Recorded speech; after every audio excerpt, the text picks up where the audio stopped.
Bonjour à tous et à toutes, ici Pinap.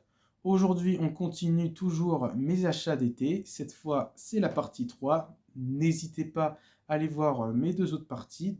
Aujourd'hui, j'aimerais vous présenter 5 disques qui va de 1992 jusqu'en 2023.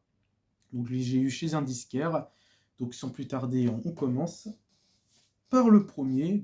Là, on va s'orienter dans de la rave trans IDM.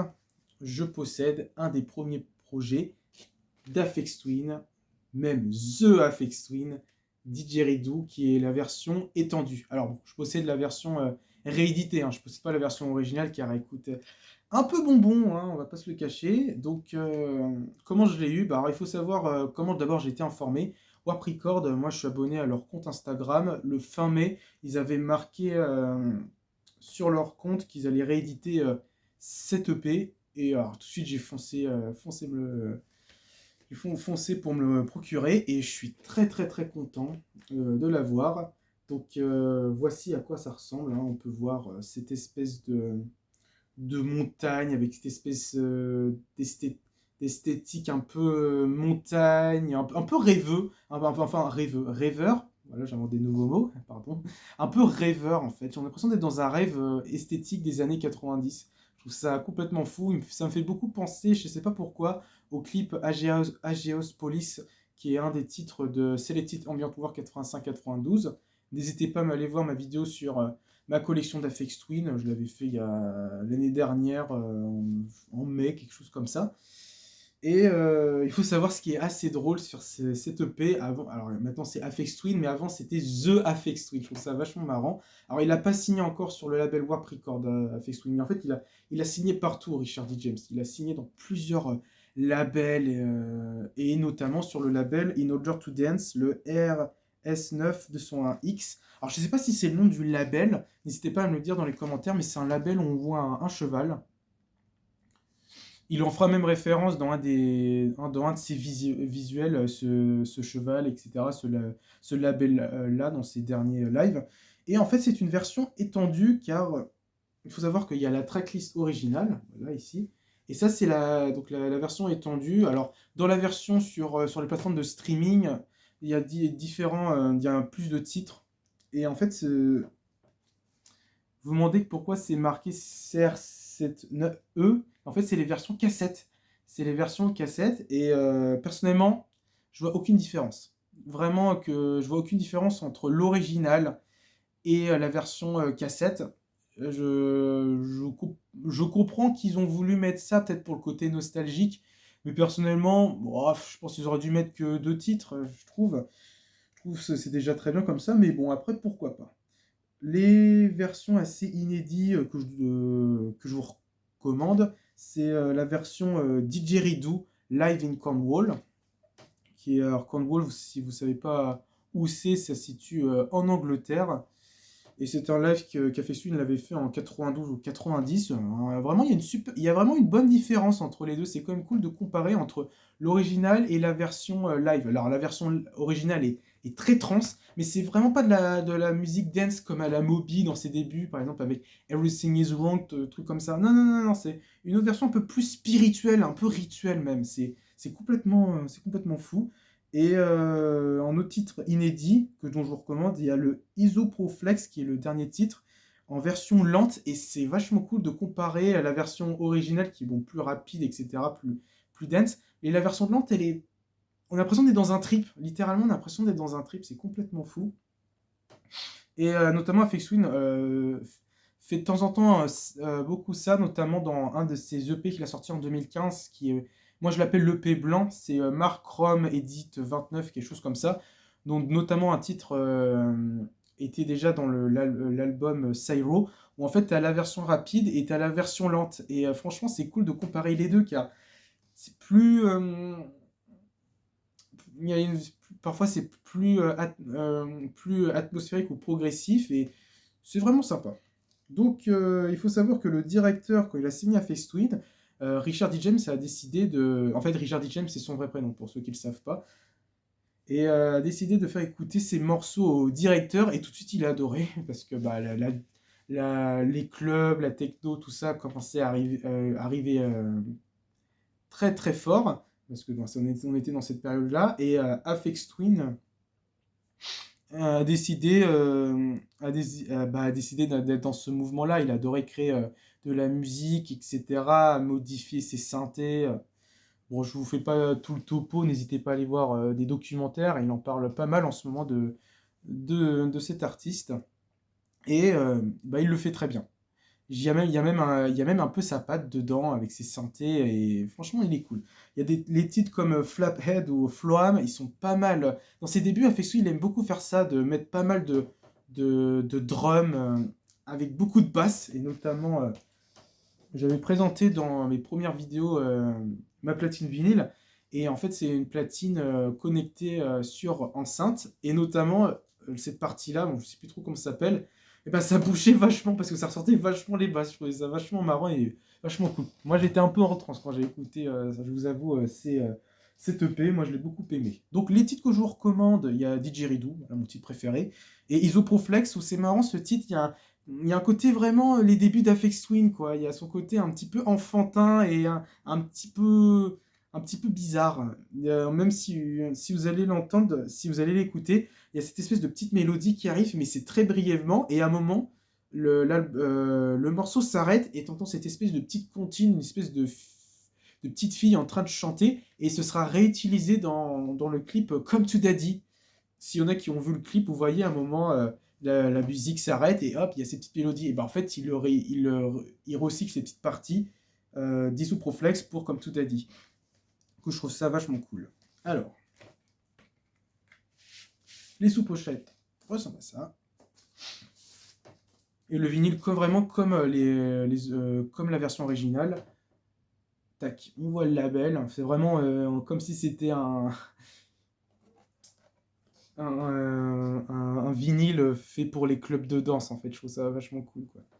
Et ce qui est fait pour les clubs de danse. Mais vraiment, ils ont vraiment fait comme pour l'original, mais en rajoutant différents titres. Alors, il y a plus de titres dans les versions sur les plateformes streaming de la version cassette. Là, il n'y en a que 2 dans la version vinyle.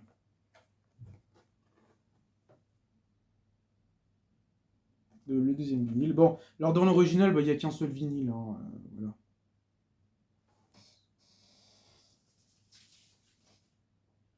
Et il y a notamment aussi un clip de Didgeridoo, mais je sais pas si c'est un fan qui l'a fait, mais je crois pas parce que le clip semble vachement, quand même un côté un peu daté, un peu 13 années 90, et on voit dans ce clip un espèce de personnage en train de danser, et ce qui est assez drôle, c'est que ce personnage a un peu les débuts du visage d'Aphex Twin, mais complètement difformé, ce qui est assez surprenant car à l'époque, il modifiait pas son visage encore à l'époque. C'était vraiment en 95-96, il commençait à modifier son visage, mais c'est vraiment les prémices, quoi. C'est assez marrant. Donc voilà, un très très bon EP de dance trans IDM, que moi j'aime bien.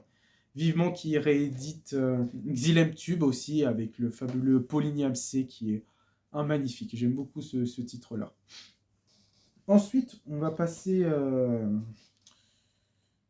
3 ans après, là on va s'orienter plus dans la trip-hop. Je possède le cultissime et deuxième album de Massive Attack, Protection. Alors, personnellement, au début, j'aimais pas. J'aimais pas cet album. Parce que je trouvais que ça ressemblait. Je trouvais que Blue Lines faisait beaucoup mieux, même si j'aimais quand même quelques titres. Mais bon, au fur et à mesure des mois et des années, je l'ai bien aimé. Franchement, c'est un beau projet. Alors, il faut savoir que là, cette fois, Shara Nelson, qui était déjà dans le premier album, c'était, s'il y en a qui connaissent un peu Massive Attack, et c'est celle qui chante Infinite Sympathy, et elle participait beaucoup dans cet album-là. Là, elle participe plus. Je pense qu'elle a voulu s'orienter dans sa carrière solo.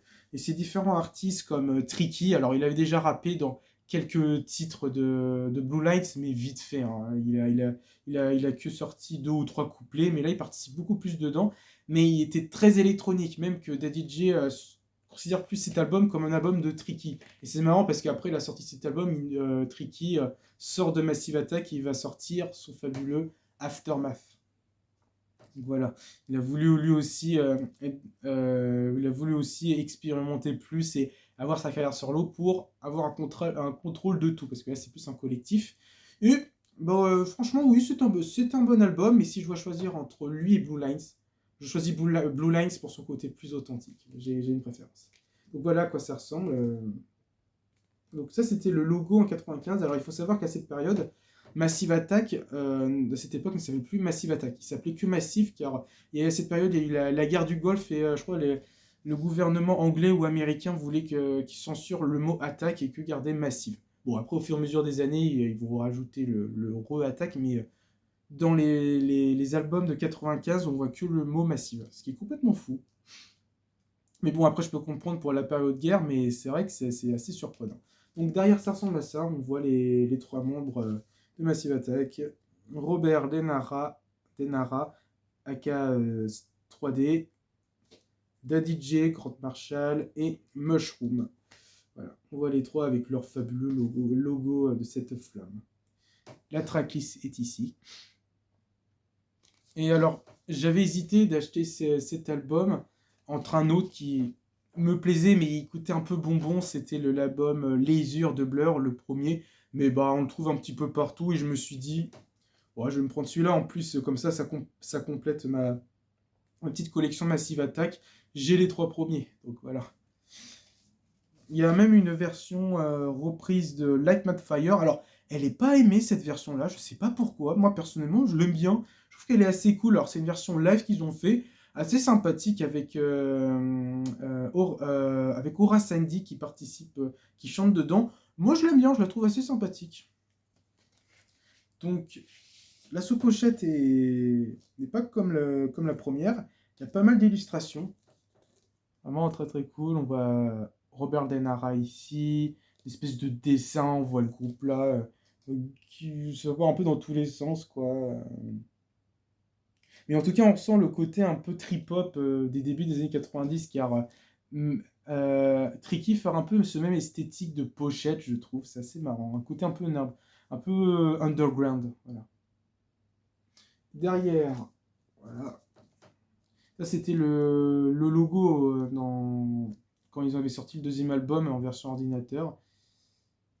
Et ouais, bah, franchement, il est assez cool. Et notamment, je crois que DJ Shadow fera un remix d'un des titres. Et il était bon, déjà un DJ très très très reconnu. Et fera un remix pour Massive Attack. Et c'est assez intéressant.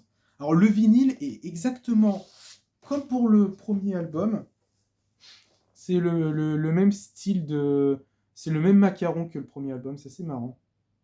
Toujours le White Bunch, hein. Il faisait toujours partie de ça. Bah, lui, il connaîtra un grand succès commercial, celui-là.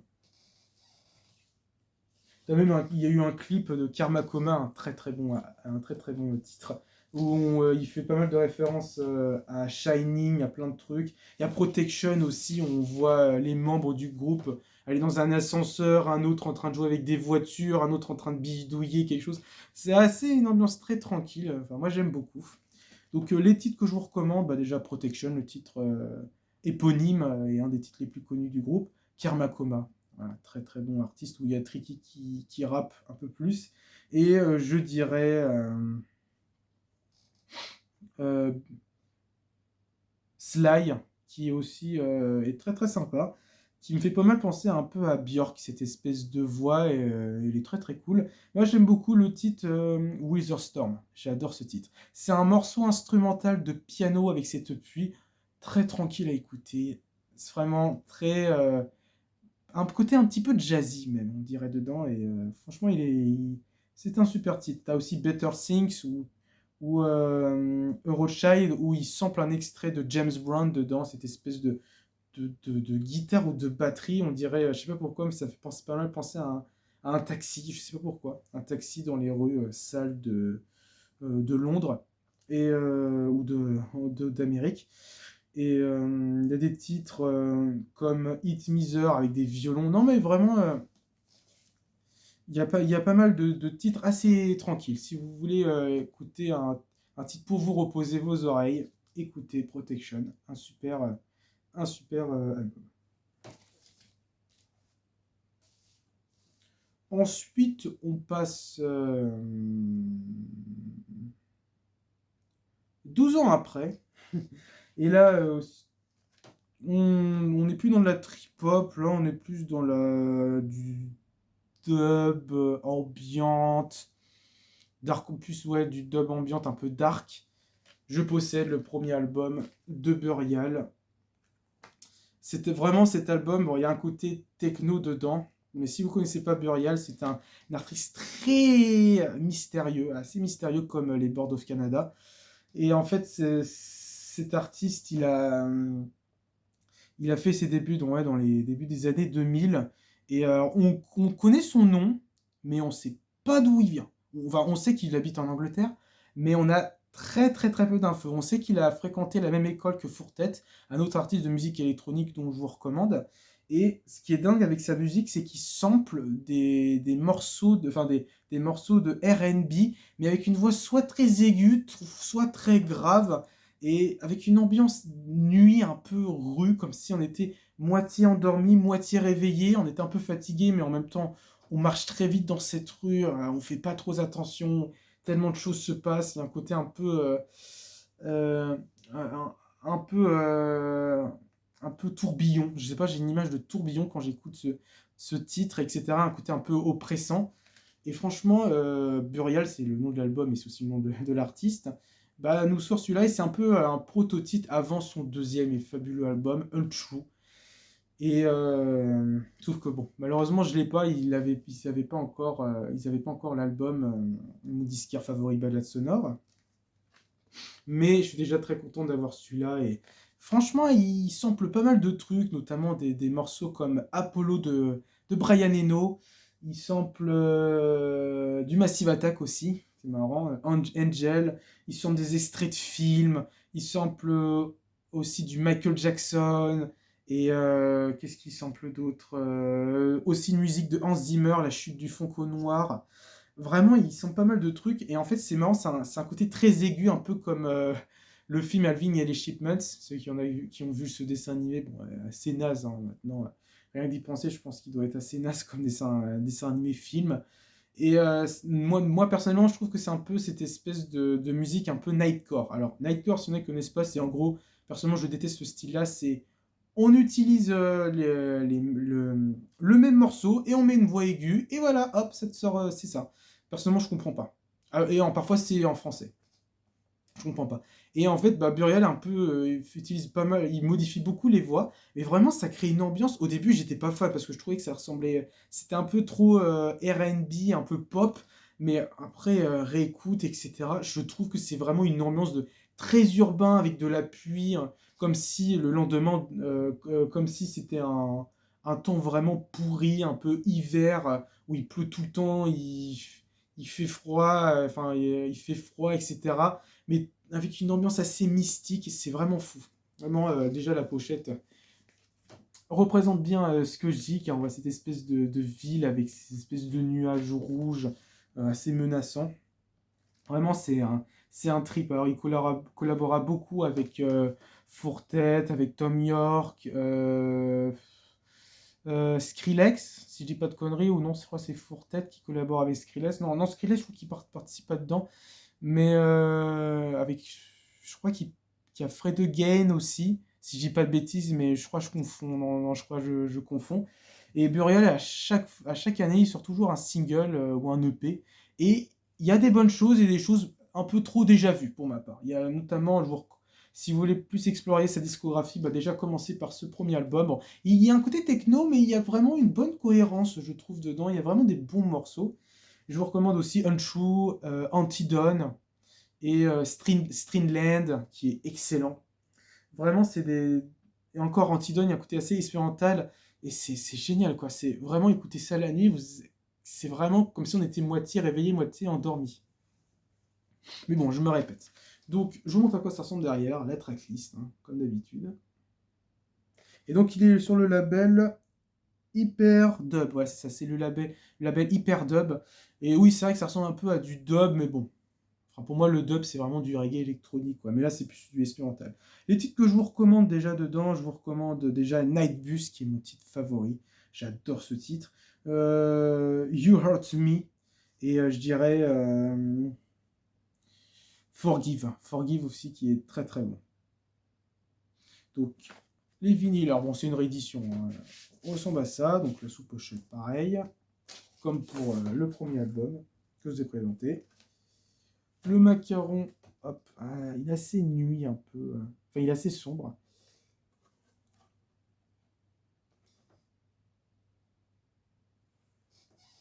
Et notamment, avant d'acheter cet album, je me suis procuré un single où il avait fait avec Tom York, Is the Revolution et Her Hope, mais je le trouve pas ouf. Après, il y a cette espèce de petit riff de guitare assez un peu oriental, mais j'ai pas trop accroché car je trouvais que ça ressemblait trop à ce que peut faire The Smile. Du coup, j'ai revendu. Mais mais voilà, là, cet album me correspond beaucoup plus. Je l'ai pas mal écouté, Burial, en début de l'année dernière.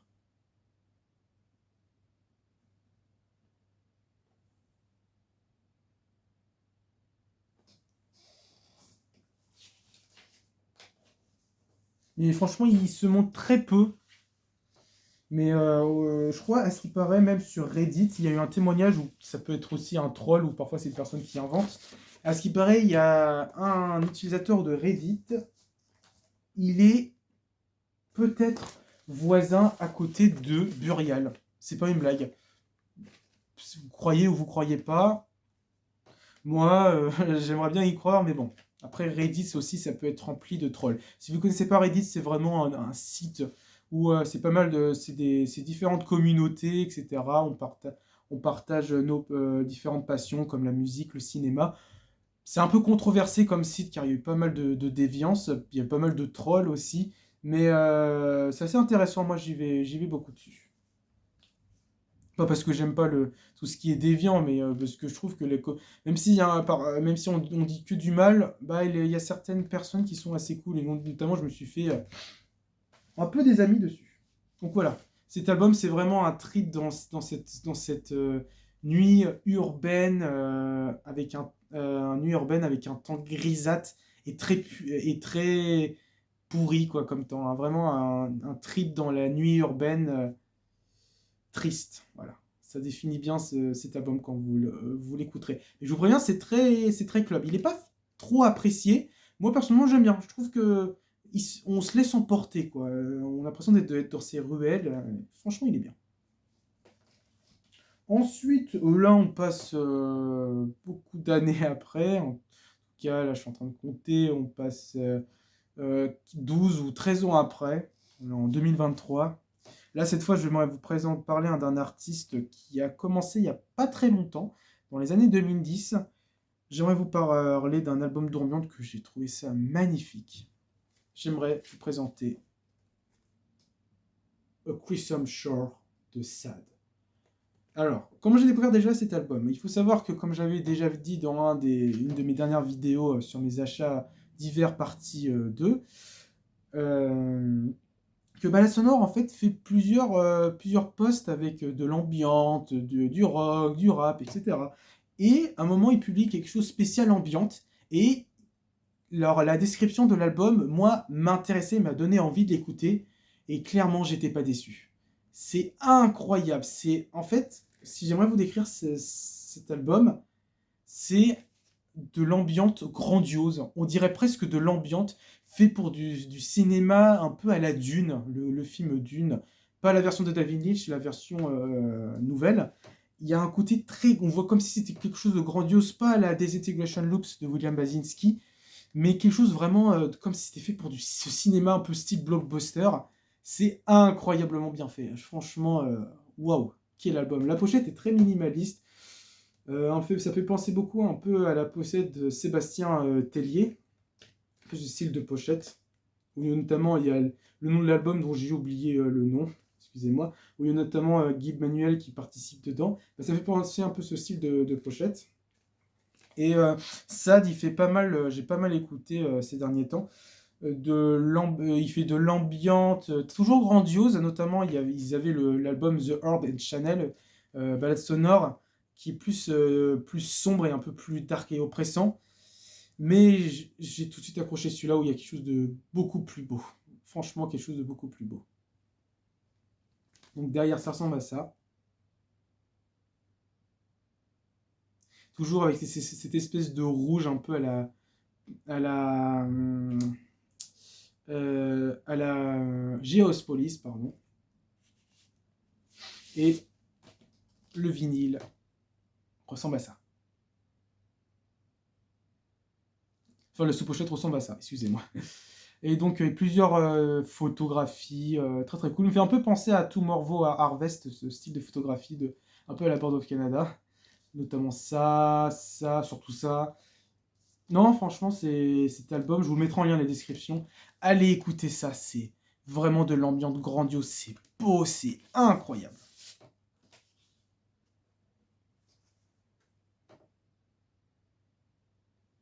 Et hop, voilà.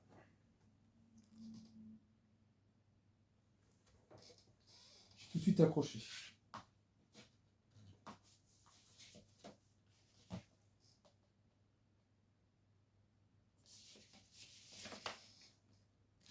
Les titres que je vous recommande, je vous recommande peut-être le premier I Can't Push the Death Away, From All the Places That I'll Never See et Elusive Goals. Voilà, ces trois titres-là. Mon petit préféré, je dirais Open Woods. Magnifique. Donc voilà, cette vidéo va bientôt se toucher à sa fin.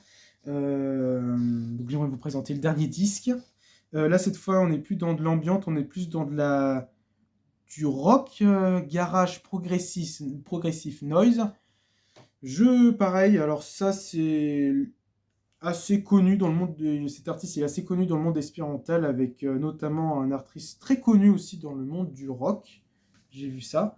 Je possède l'album Clatter avec une collaboration avec Boris et Merzbow. Merzbow, ceux qui ne connaissent pas, j'en ai déjà pas mal parlé dans ma chaîne, c'est un artiste de noise. Et en fait, là, en ce moment, il fait pas mal de collaborations, notamment il en a fait une avec pas David Lynch, pardon, avec Lores English. Et ça sonnait très ambiante, mais moi je voulais vraiment de la noise parce que je voulais un peu plus d'espérantal dans ma collection. Moi, je m'en achèterai progressivement. Et j'avais écouté brièvement ce projet, mais en fait, c'est plus un projet rock. C'est plus un projet rock, mais extrêmement bien fait. Je trouvais ça incroyable. Littéralement, ce projet, il m'a pas mal marqué. C'est complètement fou. C'était un long morceau de 15 minutes. Je pense que si vous êtes fan de rock, si je vous mettrai en lien de la description de l'album, je vous recommande ce projet. Alors il y a un peu de noise, mais les guitares sont plus mis en avant. Mais on entend un peu de noise. Voilà, on entend un peu de noise, mais c'est pour accompagner la guitare. Mais il y a du chant aussi. Je crois que il chante asiatique. Mais j'ai pas mal aimé le projet. Donc voilà, on voit. Alors je vais vous retirer le petite étiquette là.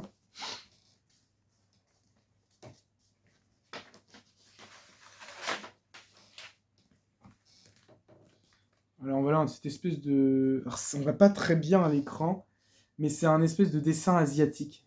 Et c'est un peu transparent, quoi. Voilà. Mais alors à la base, je voulais moi m'acheter l'album Pulse Demons, sauf que Ballad Sonore, on l'avait pas, malheureusement. Sinon, il y avait Lores English, mais moi je voulais pas de l'ambiance, je voulais vraiment de la noise pure, quoi. Et j'avais trouvé celui-là, je trouvais que ça sonnait un peu noise, mais bon, c'était plus du rock progressif, mais bon, voilà, on va dire que je suis quand même content de me l'avoir acheté, car c'est vraiment une superbe découverte, je l'ai beaucoup aimé. Alors, à l'intérieur, ça ressemble à ça. Toujours ces espèces de dessins. Les crédits, je ne sais pas si vous voyez très très bien à l'écran.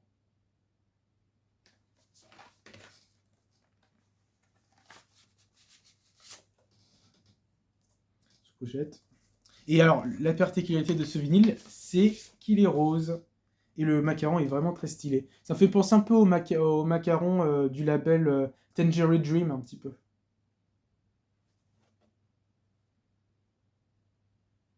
Voilà. Les titres que je vous recommande dedans, je vous recommande l'introduction qui est vraiment cool.